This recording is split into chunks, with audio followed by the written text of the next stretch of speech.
Bonjour amis internautes de U-Sport, on démarre la revue d'actualité de ce mardi 7 février par les coups de la tanière. Les Lionceaux affrontent la Zambie en match amical ce mardi au stade Lat Dior de Thiès à 16h30. Cette rencontre entre dans la dernière phase de la préparation de la CAN U20 2023 qui se tiendra en Égypte du 18 février au 12 mars prochain. Pour rappel, cette CAN U20 qui mettra aux prises 12 nations place le Sénégal dans le groupe A avec le pays organisateur l'Égypte, le Mozambique et le Nigeria.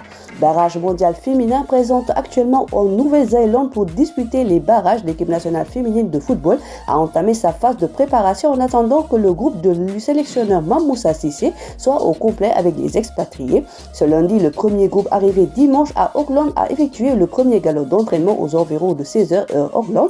Pour rappel, les barrages délivrent 2 places directes en phase de finale et une place en barrage interconfédération. Un tournoi à 10 équipes se tiendra du 18 au 23 février 2023 en Nouvelle-Zélande pour départager les 3 derniers finalistes. Voici le programme du Sénégal en demi-finale le samedi 18 février, Sénégal contre Haïti.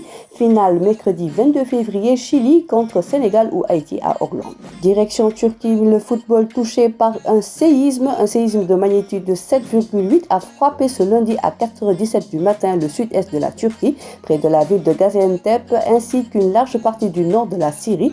Un drame qui frappe forcément le football et notamment les joueurs résidant en Turquie. Le bilan conjoint est passé à plus de 2300 morts. Pour rappel, l'international sénégalais Papi Djiloboudji évolue en Gaziantep. Ici, aucune nouvelle concernant l'ancien joueur de Chelsea, le meilleur joueur de la CAN 2015.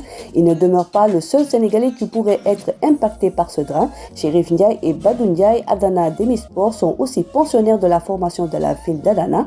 Nos pensées et prières vont à l'endroit des peuples touchés par ce séisme et plus particulièrement des joueurs sénégalais évoluant en Turquie, épicentre du drame. On termine par la lutte. À moins d'une semaine de son combat revanche contre Bombardier le 12 février à l'Arène nationale, Tapha Tine a effectué un open press ce lundi. Le géant du Baol a averti le B52 de Moore en déclarant qu'il va tout simplement l'écraser le jour J. C'est un Tapha Tine très en forme et confiant qui s'est présenté devant la presse ce lundi, déjà vainqueur du B52 lors de leur premier combat il y a 10 ans. Le pensionnaire de l'écurie Baol a ainsi déclaré qu'il infligera à l'ex-roi des arènes une grosse défaite le 12 février. Déclaration à lire dans votre quotidien U-Sport de ce jour.